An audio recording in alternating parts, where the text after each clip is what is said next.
Brněnské výstaviště se na týden stalo největší výkladní skříní budoucnosti průmyslu a unikátním místem setkání strojařů z celého světa.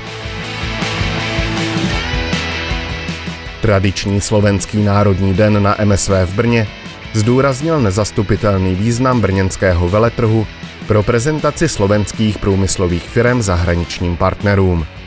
Setkání byli přítomni představitelé ministerstev, ambasád, agentury Sário i slovenských průmyslových svazů.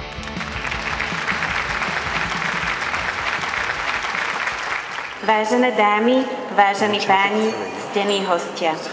Rada by som vás čo najsrdečnejšie privítala na Slovenskom národnom dni. Na úvod by som rada predstavila našich ctených hostí, ktorí budú mať tú česť vás privítať na Slovenskom národnom dni.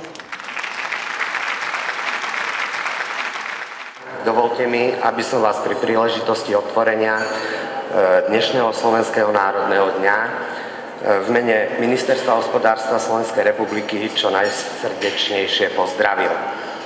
Medzinárodný strojársky veľtrh v Brne predstavuje jedno z najvýznamnejších a najreprezentatívnejších podujatí organizovaných v Strednej Európe, na ktorom sa môžu prezentovať všetci vystavovatelia nielen z daného regiónu, ale aj z celého sveta.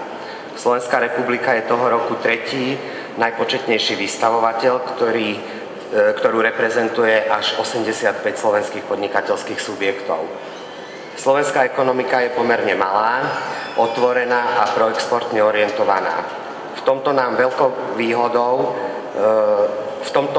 je nám veľkou výhodou strategická poloha priamo uprostred Európy, vďaka čomu sú naši exportéri konkurencieschopní v pomerne širokom regióne.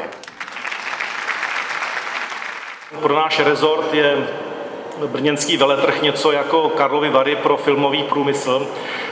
Také vnímáme a děkujeme všem vystavujícím, vnímáme vás jako filmové hvězdy a doufám, že blížící se z té výročí Československa, založení Československa je třeba dobrým důvodem pro to, aby ten červený koberec byl rozvinut právě pro vás, pro Slovenskou republiku, která by se mohla stát zemní partnerskou brněnského veletrhu. Chtěl bych ještě využít tuto příležitost, že bych chtěl poblahopřát slovenskému předsednictví v Radě Evropy. Musím říci, že tu první polovinu předsednictví jste zvládli na jedničku s hvězdičkou. V té agendě, kterou já potkávám, ať už to byla neformální rada pro obchod v Bratislavě, nebo formální rada pro konkurenceschopnost v Bruselu, byla po logistické i věcné stránce naprosto špičkově zvládnuta.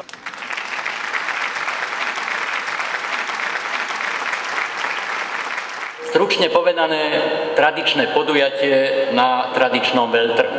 Tak je možné charakterizovať tento slovenský deň na 58. ročníku brňanských veľtrhov.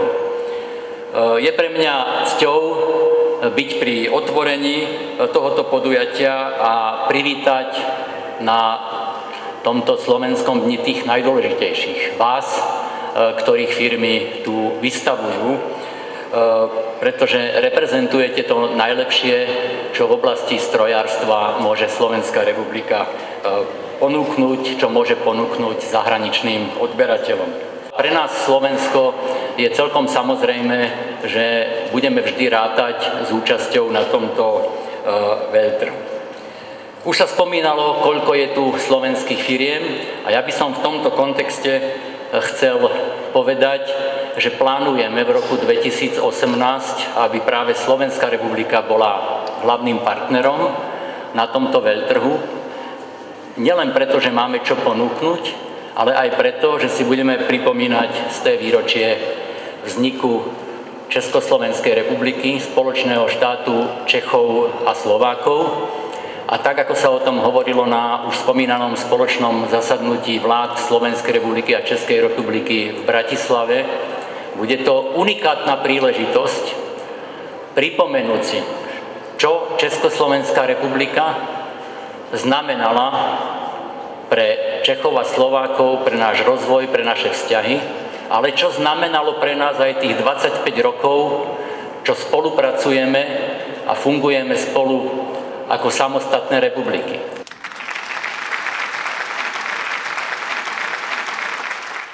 Děkuji pěkně za účast a skutečně jsem rád, že už nemusím navrhovat, aby Slovensko bylo tou partnerskou zemí v roce 2018, že už jste to akceptovali víceméně, ten návrh z Bratislavy z té tiskové konference, že už je to hotové, protože si nedovedu představit, že v roce z tého výročí založení Československa by byla partnerskou zemí třeba, já nevím, Brazílie nebo Kanada nebo někde. Takže budeme se těšit a budeme na tom pracovat už příští rok. Děkuji.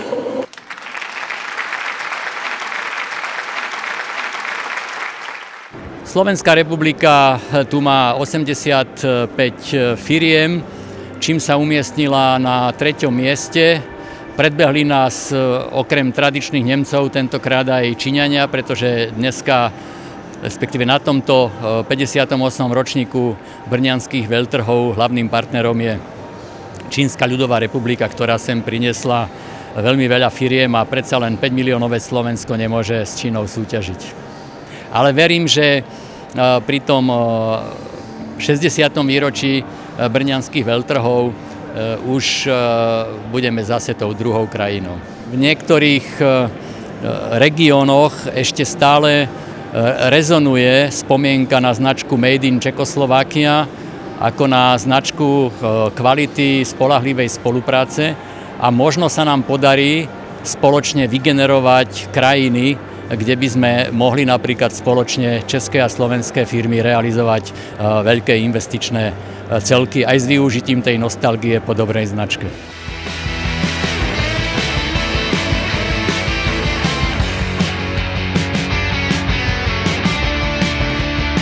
Gratulujeme k úspěšné prezentaci a těšíme se na další veletržní setkání.